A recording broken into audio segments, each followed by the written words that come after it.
A kú ojúmọ́ o níbikíbi tí ẹ ti ń wò wá nílé lóko lẹ́yìn odi. Èmi ọmọ yín náà ni Ifá Dọ́là Ọlámilékan Ajagungbadé torúkọ mi ò yí padà.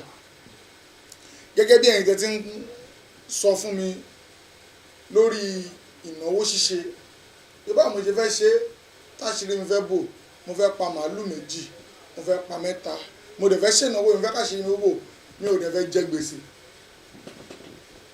Ẹ jẹ́ kí n fi iṣẹ́ ilẹ̀ fún yín gẹ́gẹ́ bí ìwọ tó o bá fẹ́ dán iṣẹ́ ìwò, tó o bá ti dán wò, tó o bá ti rí bẹ́ẹ̀ pé nọ́mbà tó ń rìn lójú amóhùnmáwòrán yìí, WhatsApp number o lè mẹ́sẹ̀gì síbẹ̀, òun ló rìn yìí 081 28 02 48 44 fún ìbéèrè síwájú sí àbí fún nǹkan tó bá tún fẹ́ ṣe síwájú yàtọ̀ sí iṣẹ́ ìnáwó ní ṣíṣe o lè pè.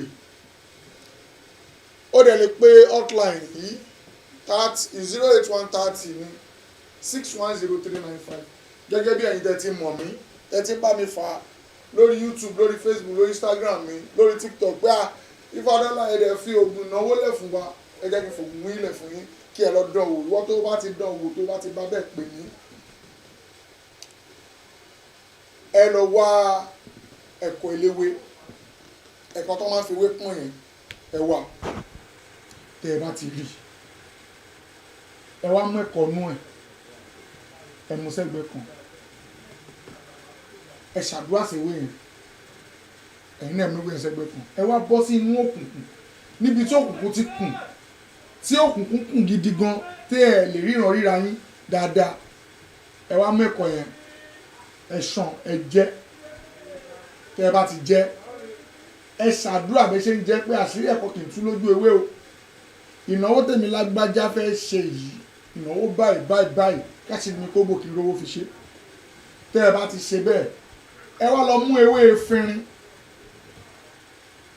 ewé efinrin ti wá, ẹ gún, ẹ pò lọ́ṣẹ, ẹ wá pò sínú ewé ẹ̀kọ́ yẹn, ẹ wá gbé pamọ́ síbi tí ó ṣókùnkùn.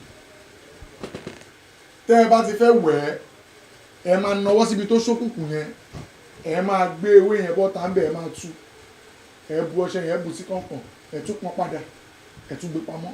Láṣìírí ẹ̀kọ́ kì í tú lójú ewé. Ìnáwó tèmi lágbájá ọmọ lágbájá fẹ́ ṣe, mo fẹ́ káṣíírí mi kó bò, mo fẹ́ náwó kó ṣẹ́kù sí mi lọ́wọ́. Ẹ dán oògùn yìí wò, wọ́n tó bá ti dán wò pè mí sórí amóhùnmáwòrán yìí 081 28 02 48 44.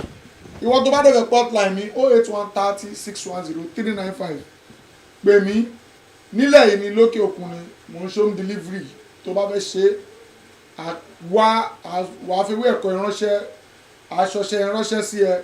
Ìwọ tó bá lè ṣe pé oríṣiríṣi wà yàtọ̀ sí ilé ìtafílẹ̀ yìí síwájú sí táṣìírí èèyàn fi ń bò fún ìnáwó ṣíṣe àbí fún àwọn nǹkan míì tá a tún fẹ́ mọ̀ pa èsì. Ọṣẹ náà kò sígbàkígbà tí a lè wẹ̀, tá a bá ti ṣe ọṣẹ náà tán ẹ wẹ̀ nígbàkígbà, lóòrèkóòrè lẹ lè wẹ̀. Ẹ ṣàdúrà àṣírí yẹn dẹ̀bò. Pé nọ́mbà tó ń lò jọ amóhùnmáwòrán, èmi ọmọ yín náà ni màá gbé, orúkọ mi ò yí padà, Ifá Dọ́là Ọlámilékan Ajagungbadé. Àríra lọ́sẹ̀ tó ń bọ̀, ẹ ṣé.